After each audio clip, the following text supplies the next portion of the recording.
반드시 합격하실 겁니다.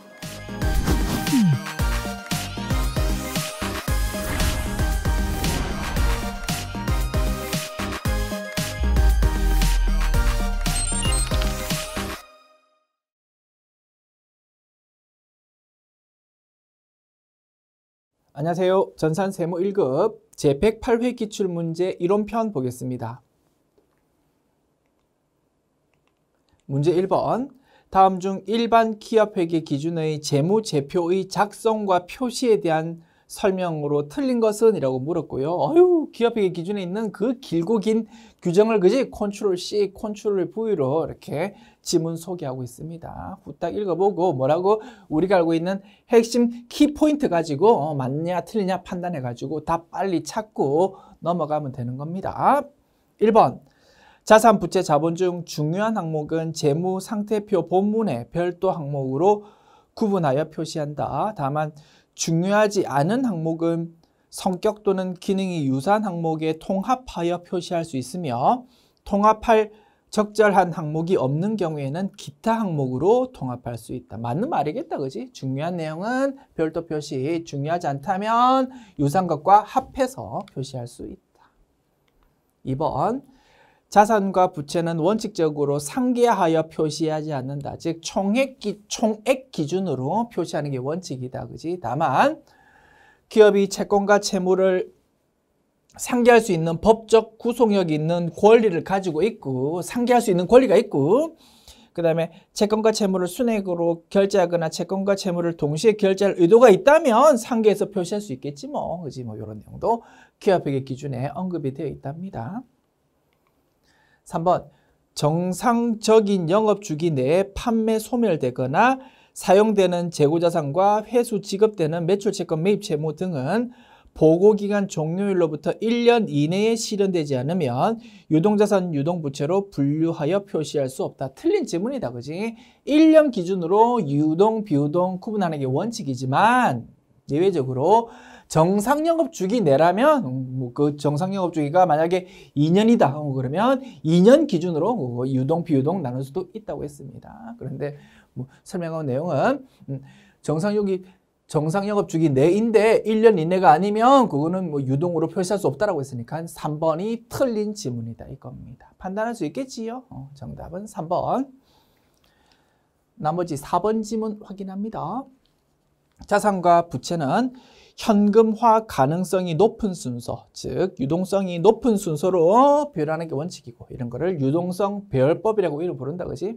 그 다음에 잉여금은 자본거래에서 생긴 자본잉여금과 손익거래에서 생긴 이익잉여금으로 구분해서 표시해야 된다. 맞지요? 우리가 알고 있는 내용입니다. 그래서 정답은 3번.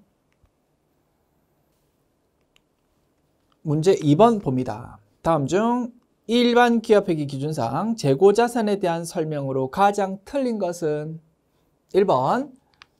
금융기관 등으로부터 자금을 차입하고 그 담보로 제공된 저당 상품은 담보 제공자의 재고자산이다. 맞지, 그지?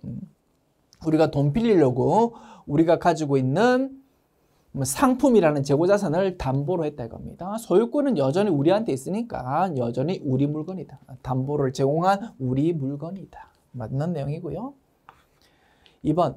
위탁 매매 계약을 체결하고 수탁자가 위탁자에게서 받은 적송품은 수탁자의 재고자산이다. 틀렸다, 그지요? 위탁자가 뭡니까? 물건 맡긴 우리. 수탁자는 물건을 맡은 홈쇼핑한테 물건 좀 팔아주십시오라고 맡겼다 이겁니다. 누구 물건? 여전히 우리 물건. 그지? 그래서 홈쇼핑에 맡겼다고 그러한 적송품은 위탁자의 재고자산인 거다. 그래서 틀린 지문은 2번이 되겠습니다. 3, 4 확인할까요? 3번. 매입자가 일정 기간 사용한 후에 매입 여부를 결정하는 조건으로 판매한 시송품은 한 달 써보시고 마음에 안 들면 반품하십시오라는 조건으로 물건 판다 이겁니다. 이런 거를 시송품이라고 이름 부른다. 그지? 그런 시송품은 매입자가 매입 의사 표시하기 전까지는 여전히 판매자의 재고자산이다. 팔린 게 아닌 거다. 그지? 시용 판매의 경우 언제 매출 인식합니까? 한 달이 지나도록 반품 안 하면 이제 한 달 되는 날 우리는 매출 인식한다 이겁니다. 이런 거를 기업회계 기준에서는 매입자가 매입회사 표시하는 날 수익 인식한다라고 표현하고 있다 이겁니다. 아직 한 달이 안 되었다고 그러면 팔린 거 아니니까 여전히 판매자의 재고자산이다. 4번 유사한스 비일 또는 DA 비일과 같이 연불 조건으로 원자재 수입하는 경우 발생하는 이자는 차입원가로 처리한다. 우리 법인세법 공부할 때 언급드렸다 그지? 연지급 수입이자라고 이름 부른다고 했습니다. 물건 수입하는 과정에서 돈이 없어가지고 신용거래로 물건 수입할 때 이자 부분 어떻게 처리하냐라는 말씀 드렸는데요. 기업회계 기준에서는 뭐 유산스 이자이든 DA 이자이든 따지지 않고 그냥 이자 비용으로 본다고 했습니다. 그 내용입니다. 일반 기업회계 기준에서는 이런 거 전부 이자 비용으로 본다. 그런데 기업회계 기준에서는 그냥 이자 비용이라는 단어 쓰면 될 건데 뭐 차입이자, 차입원가 뭐 이런 단어로 표현하고 있습니다. 의미는 뭐라고? 이자 비용으로 본다 이겁니다. 그래서 이것도 맞는 지문. 그래서 틀린 내용. 정답은 2번이 되겠다.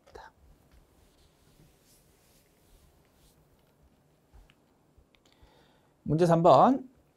일반 기업회계 기준에 따른 수익 인식 기준으로 옳은 것은 1번 상품권 수익은 상품권을 판매한 시점에 수익으로 인식한다. 아니다 그지? 우리 회사는 구두 회사입니다. 구두 상품권, 구두 티켓 팝니다. 그러면 돈 들어온다 그지? 그렇다더라도 돈 들어오는 거에 대해서 일단 선수금이라는 부채를 그려가고 우리는 언제 매출 인식합니까? 구두 상품권 들고 있는 고객이 우리 회사 매장 와가지고 자기가 들고 있는 상품 구두 티켓을 우리한테 주면서 우리 매장에 있는 물건 가지고 가는 그 시점에 우리는 매출 인식한다고 했습니다. 그지? 그런데 상품권 팔 때 돈 들어올 때 그때 수익 인식한다고 했으니까 틀린 지문. 2번 수강료는 용역 제공 완료 시점, 즉 강의 종료일에 수익 인식한다. 틀렸다 그지요? 수강료의 경우 해당 강의 기간에 걸쳐서 발생 기준에 따라서 수익 인식한다고 했습니다. 3번 장기 할부 판매의 경우에는 기간에 걸쳐 수익으로 인식한다. 이것도 틀렸다 그지요? 장기 할부 판매이든 단기 할부 판매이든 우리 회계에서는 물건 넘겨주는 날 인도일에 수익 인식한다고 했고 예외적으로 중소기업의 경우에는 이러한 장기 할부 판매에 대해서 돈 받을 때마다 수익 인식하는 회수기일 도래 기준 같은 것도 허용해주고 있다라고 했습니다. 원칙적으로 뭐라고? 인도일이 수익 인식하는 날. 그런데 기간에 걸쳐 수익으로 인식한다고 했으니까 이 질문 틀린 것이다. 됐지요? 1에서 3번 틀렸고요. 4번이 정답이겠지 뭐. 읽어볼까? 수출 업무를 대행만 하는 종합상사는 판매 수수료만 수익으로 인식하겠지. 뭐 맞는 말 같다 그지? 뭐 우리가 실제로 이런 내용을 공부하지는 않았지만 실무에서는 이런 일이 가끔 있는 모양입니다. 수출 업무를 대행해주는 회사랍니다. 수출 업무 하려면 행정적 절차가 굉장히 많이 필요하거든요. 세관을 통과해야 되니까, 그지? 그런 각종 잡다한 업무를 좀 대행해주는 회사다 이겁니다. 그런 회사는 수수료만 받아 먹을 거다, 그지? 그런 말입니다. 그래서 수출하는 부분에 대해서 매출액을 인식하는 회사는 누굽니까? 수출하는 회사. 그죠? 물건 만들어가지고 그 외국에 수출하는 그 회사가 매출 인식할 거고 수출 대행 업무 해주는 그런 회사는 수수료만 받아 먹으면 되는 거다. 그 말입니다. 그래서 4번 지문이 맞는 것이다.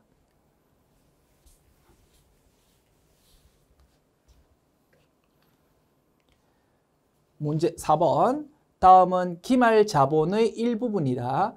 기말 재무상태표에 표시될 자본 항목과 그 금액으로 틀린 것은? 이라고 물었고요.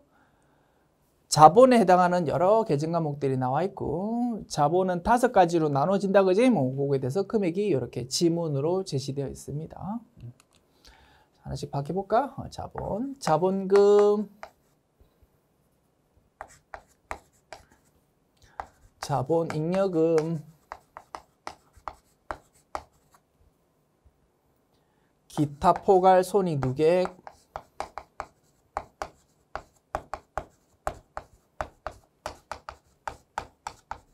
자본 조정, 이익잉여금, 지문은 4개인데 뭐 묻고 있나? 1번이 자본금, 2번이 자본잉여금, 3번이 자본조정, 그 다음에 4번이 이익잉여금 이렇게 제시되어 있고 뭐 기타 포괄손익은 그냥 플러스라는 표시 해서 금액 집계 한번 해봅니다. 자, 감자차익은 자본잉여금, 자유주식 처분이익, 자본잉여금, 보통주 자본금, 자본금이지. 매도 가능 증권 평가이익은 기타 포괄손익 누계.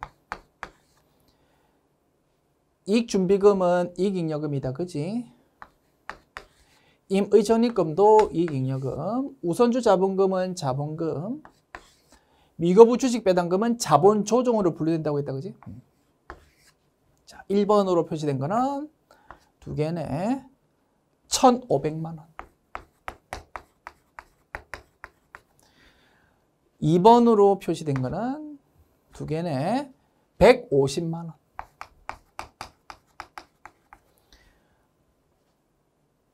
더하기 표시된 거는 1개네. 30만 원. 동그라미 3번 표시한 거는 1개네. 300만 원. 동그라미 4번 표시한 거는 2개네. 150만 원. 됐습니다. 답 확인할까요? 그지? 좀 이따 지우고. 자, 답부터 짜봅시다. 자본금 맞고, 자본잉여금 맞고, 자본조정이 300만 원인데 30만 원이라고 했네. 여기 틀렸다. 이익잉여금 150만 원 맞고. 됐습니다. 지울게요. 정답은 3번.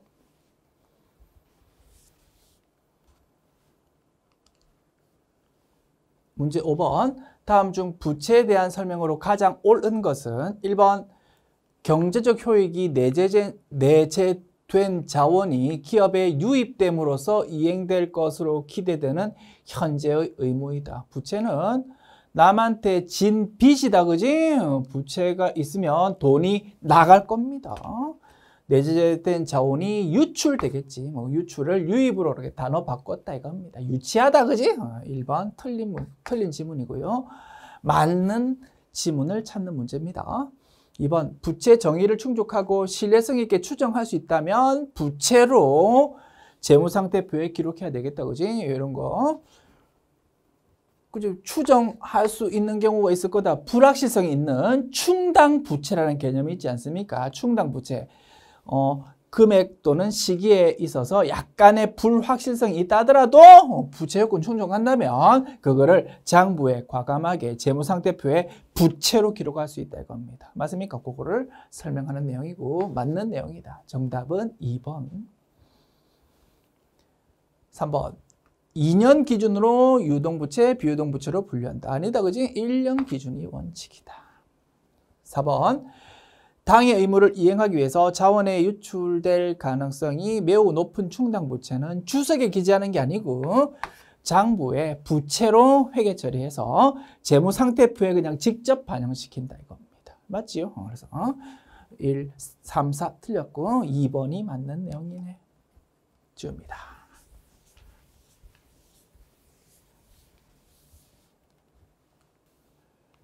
문제 6번. 주식회사 데코의 당기 직접 노무 원가에 관한 내용이 다음과 같을 경우 직접 노무 원가 능률 차이는 얼마입니까? 표준 원가 계산이네요. 딱 표 적어 볼게요. AP, AQ, SP, AQ, SP, SQ. 자. 실제 직접 노동시간이 5만 시간, 표준 직접 노동시간은 4만 8천 시간, 그 다음 직접 노무 원가 임률 차이가 20만 원 유리, 요거 두 개의 차이가, 임률 차이가 20만 원 유리,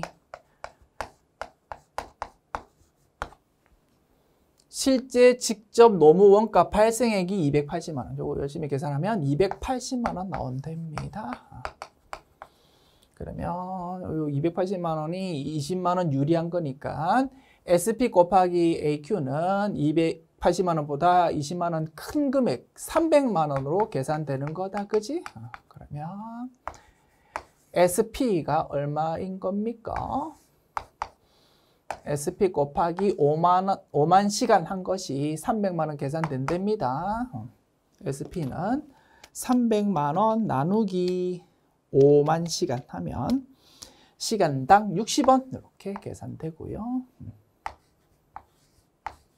시간당 60원 곱하기 48000 하면 2880000 이렇게 계산되고 요 둘의 차이는 얼마입니까?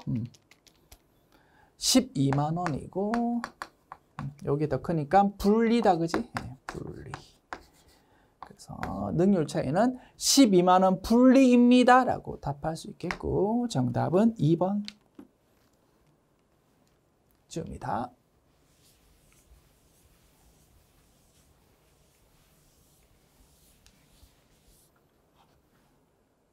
문제 7번 주식회사 한도제철은 동일한 원재료를 투입하여 단일 공정에서 제품 A, B, C 세 가지 등급품을 생산하고 있다. 세 가지 제품에 공통으로 투입된 결합원가가 12만 8천 원이라고 할 때 아래 자료를 바탕으로 순실현 가치법에 의해서 제품 A에 배분될 결합원가는 얼마입니까?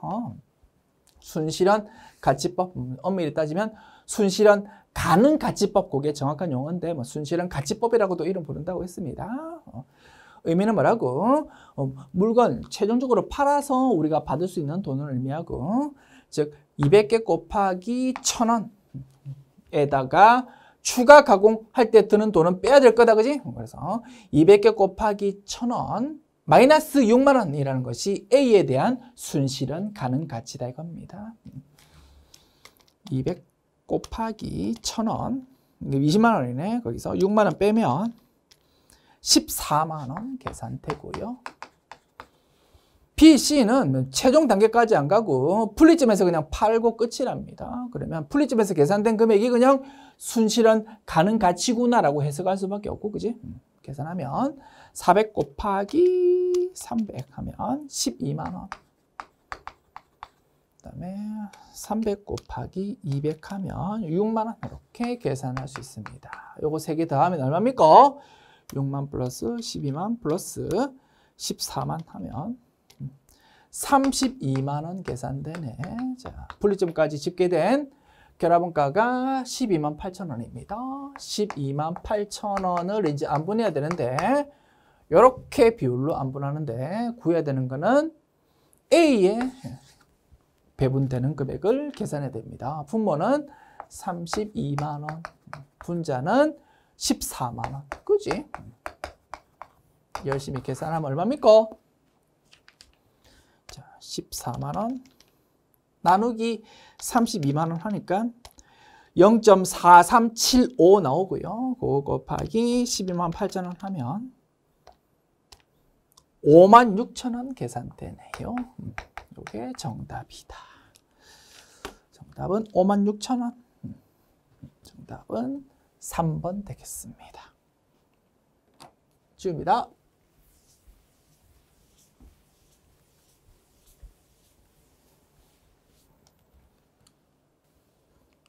문제 8번. 다음 중 보조 부문의 원가 배분에 대한 설명으로 가장 옳은 것을 고르십시오. 1번. 단계 배분법을 적용할 때 배분이 끝난 보조 부문에는 다시 원가를 배분하면 안 된다. 맞지요?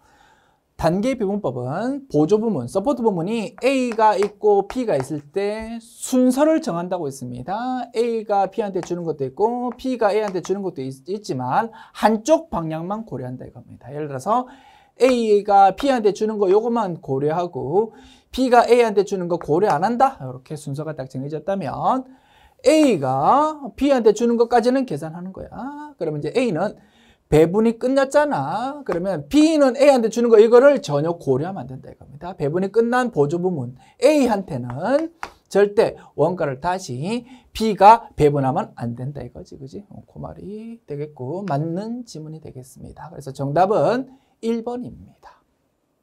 정답 1번이고 2, 3, 4 확인할게요.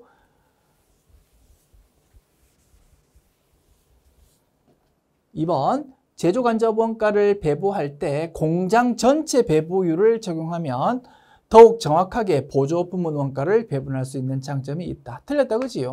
공장 전체에 대해서 하나의 배부율을 쓰는 것보다 부문별로 배부율을 사용하면 조금 더 디테일하게 정교하게 계산할 수 있을 겁니다. 그래서 2번 틀렸고 3번 제조원가 배분 기준을 선택할 때는 원가의 상관관계보다 주주의 이익을 먼저 고려해야 된다. 말도 안 되는 소리다. 그지? 원가의 상관관계를 고려해서 선택해야 될 것이다. 4번 상호배분법은 배분 순서를 고려하면 더욱 정확한 결과를 얻을 수 있다. 틀렸다. 그지요? 상호배분법은 서포트 부문 간에 주고받는 거를 A와 B가 서로 주고받는 거를 전부 다 양쪽 방향을 전부 다 고려하는 거니까 순서 같은 거는 따로 신경 쓸 필요가 없다 이겁니다. 어차피 양쪽 방향 전부 다 고려를 하는 방법이니까. 그래서 4번도 틀렸고 정답은 1번이 되겠습니다.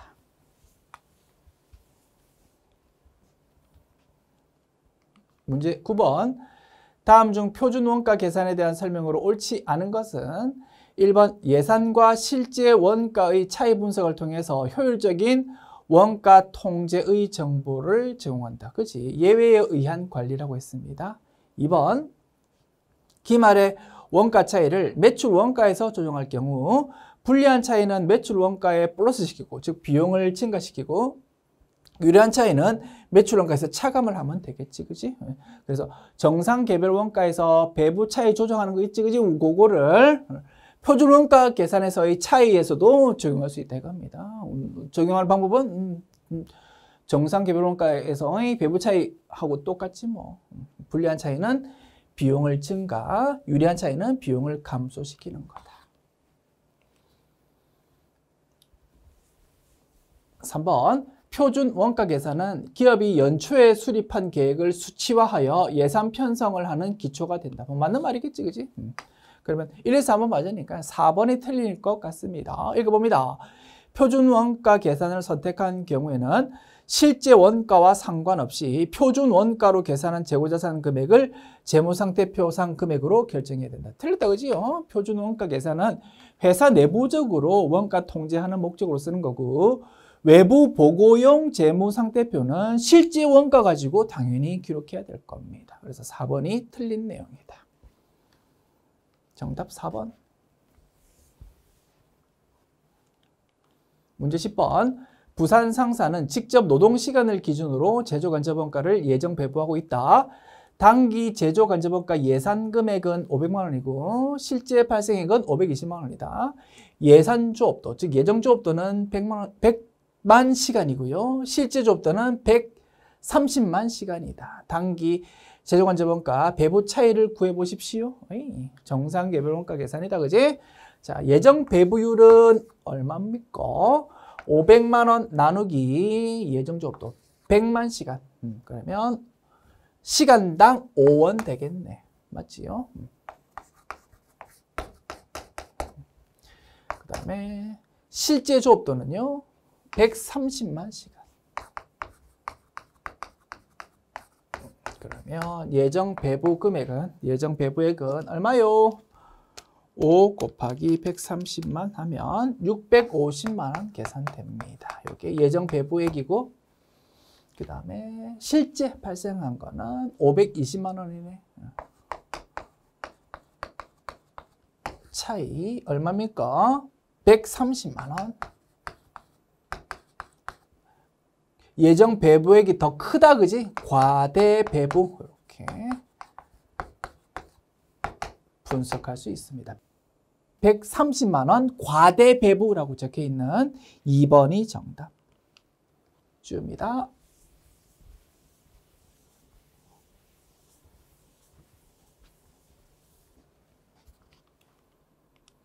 문제 11번. 다음은 세금과 공과금을 나열한 것이다. 다음 중 법인세법상 손금 불산입 항목은 모두 몇 개입니까? 업무 무관 자산의 재산세, 업무 무관 자산의 보유 관련 비용, 업무 무관 비용이다, 그지? 손금 불산입 플러스 세무조정. 폐수 배출 보담금, 비 오는 날 슬쩍 폐수 흘리다가 걸렸다, 뭐 이런 거, 그지? 손금 불산입. 국민연금 사용자 부담금, 사용자는 회사를 말한다, 그지? 국민연금 납부하는 거 사회보장법에 따라서 회사가 일부분 부담해야 된다, 그지? 뭐 이런 거 법에 따라서 내는 거니까 이런 거는 손금 인정. 교통사고 벌과금, 법규를 어겼다, 그지? 손금 불산입. 법인 사업소분 주민세, 뭐 법에 따라서 세금 내는 거다, 그지? 이런 거는 손금 인정. 지급 명세서 미제출 가산세, 뭔가 세법 규정 어겨가지고 가산세 내는 거 예쁠 거 하나도 없다, 그지? 손금 불산입. 그래서 손금 불산입 되는 거 하나, 둘, 셋, 넷, 네 가지 항목이고요. 정답은 3번 되겠네.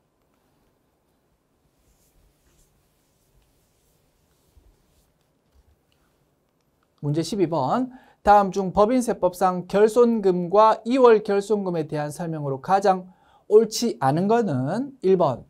2월 결손금을 공제할 때는 먼저 발생한 사업연도의 결손금부터 순차적으로 공제해야 되겠다. 그지? 유통기간이 있으니까 오래된 것부터 빨리 써먹어야 되겠다. 2번. 원칙적으로 중소기업은 법정 요건을 충족하면 당기의 결손금에 대해서 직전 사업연도의 소득이 과세된 법인세액을 한도로 해서 소급 공제해서 법인세액을 환급받을 수 있다. 그지? 중소기업은 소급 공제가 가능하더라 이겁니다.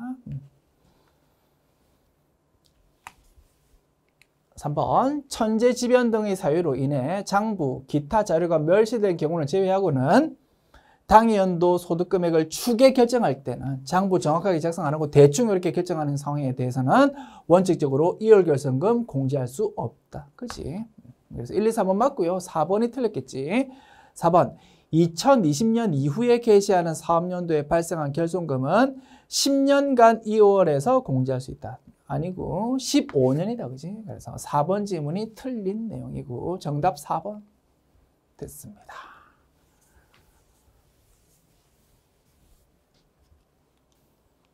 문제 13번 봅니다. 다음 중 소득세법상 성실신고 확인서 제출 사업자가 적용받을 수 없는 세액공제는 무엇인가? 라고 물었고요. 단 공제 요건은 모두 충족하는 것으로 가정한다 라고 되어 있습니다. 우리 이런 내용 공부한 적 없다, 그지? 세법 규정이 워낙 방대하다 보니까 우리가 접하지 못했던 이런 문제가 가끔 출제될 수 있다 이겁니다. 어떻게 하자고요? 당황하지 말고 내가 알고 있는 지식 범위 내에서 자신감 있게 빨리 선택하고 다음 문제에 넘어가면 되는 겁니다. 자, 참고로 이런 문제 출제되었으니까 소개해 드립니다. 가벼운 마음으로 들어보십시오.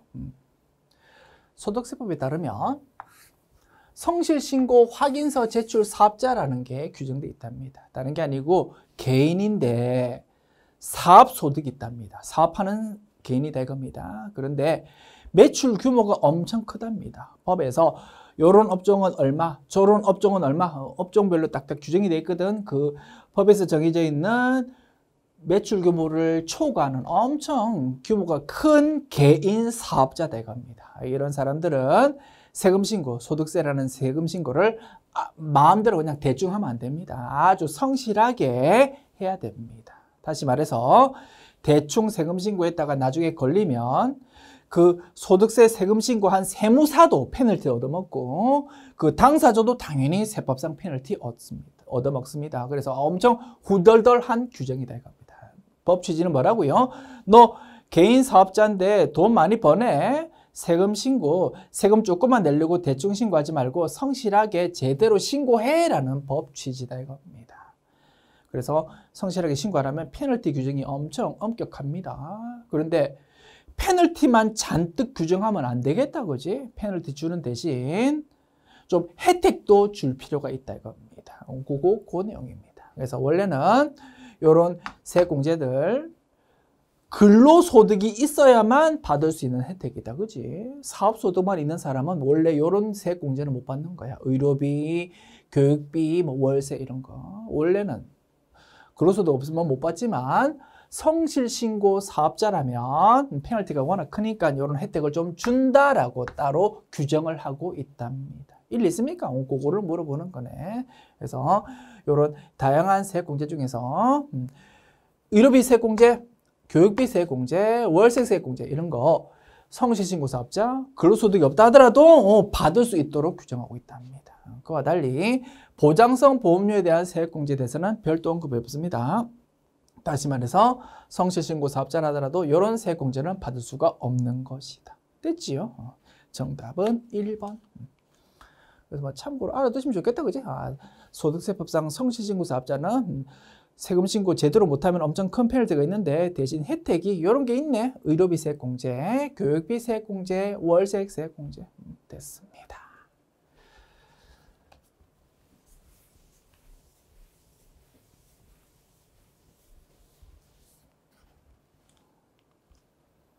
문제 14번. 다음 중 부가가치세법상 납세 의무에 대한 설명으로 가장 잘못된 것은 1번. 청산 중에 있는 내국법인은 계속 등기 여부에 불구하고 사실상 사업을 계속하는 경우 납세 의무가 있다. 뭐 이런 내용도 우리가 따로 공부한 적은 없는데 세법 규정에 이런 게 있답니다. 읽어봅니다. 청산 과정 중에 있답니다. 회사 문 닫으려고 이제 작업을 하나씩 진행하고 있는 상황입니다. 그런데 아직 완벽하게 문 닫지는 않았어. 아직 장사하긴 하고 있다 이겁니다. 그러면 여전히 부가가치세 신고 납부 의무가 있는 거지 뭐. 그지? 맞습니다. 그 다음에 영리 목적 없이 비영리 회사라 하더라도 사업상 독립적으로 용역 공급한다면 부가가치세법상 납세 의무 있는 거다. 영리 비영리 따지지 않고 사업자는 부가가치세법상 납세 의무를 가진다고 했습니다. 그거 물어보는 거네. 1, 2번 맞고요. 3번. 사업자가 아닌 자가 부가가치세가 과세되는 제어를 개인적 용도로 사용하기 위해서 수입하는 경우에는 부가가치세 납세 의무가 없다. 완벽하게 틀렸다, 그지? 부가가치세법상 과세 대상 거래는 3개였다, 그지? 사업자가 행하는 재화의 공급, 사업자가 행하는 용역의 공급, 또 하나가 재화의 수입이었습니다. 재화의 수입에 대해서는 수입하는 사람이 사업자 등록번호 있는지 없는지 따지지 않고 과세 대상 거래라고 했다, 그지? 그런데 사업자 등록번호 없이 즉 뭐 개인적 용도로 쓰려고 수입할 때는 뭐 부가가치세 납세 의무가 없다. 즉 과세 대상 거래가 아니다라고 해석했으니까 이거는 틀린 내용이다 이거지. 그지? 3번이 정답이 되겠고 4번 부가가치세는 납세 의무자와 실질적인 담세자가 일치하지 않는 간접세이다. 매우 중요한 특성이었다. 그지? 부가가치세 신고 납부하는 사람은 사업자 등록번호 있는 사업자 그리고 그 부가가치세를 실제로 부담하는 사람, 즉 누구 호주머니에서 나왔는지 분석해 보니까 최종 소비자가 부담하고 있다는 겁니다. 그래서 담세자는 최종 소비자고 신고 납부하는 사람은 사업자, 즉 신고 납부하는 사람이랑 담세자가 다른 간접세라는 굉장히 중요한 특성이 있었습니다. 됐습니다. 틀린 질문은 3번.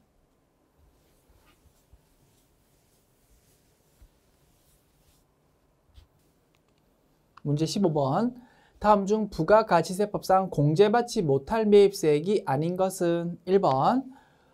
공급 시기가 속하는 과세기간이 끝난 후 20일 이내에 사업자 등록을 신청한 경우 그 공급 시기의 매입세액 공제받을 수 있습니까? 없습니까? 받을 수 있다고 했습니다. 자, 2월 5일에 치킨집을 차렸다 이겁니다. 2월 5일 치킨집을 차리면 20일 이내에 2월 25일까지 사업자 등록 신청해야 됩니다. 그게 원칙이잖아. 그런데 뒤늦게 사업자 등록 신청했다 이겁니다.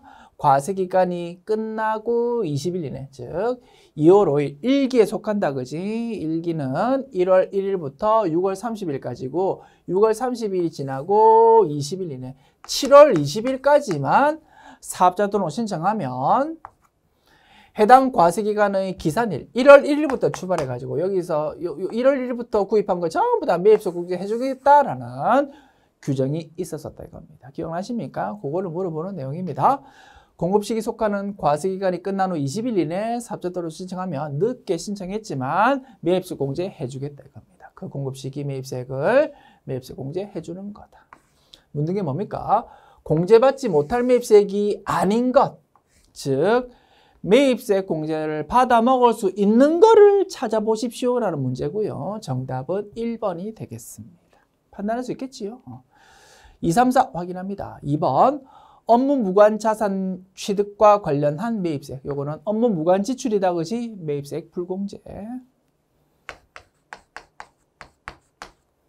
3번 비영업용 소형 수용차 구입과 임차 및 유지에 관한 매입세 불공제.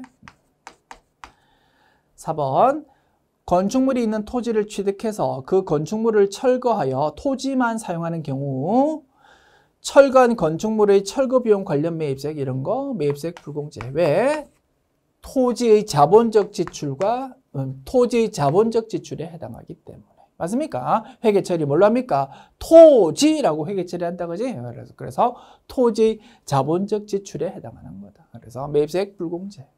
판단할 수 있겠지요. 그래서 정답은 1번 되겠습니다. 지금까지 제 108회 기출문제 풀어봤습니다. 수고하셨습니다.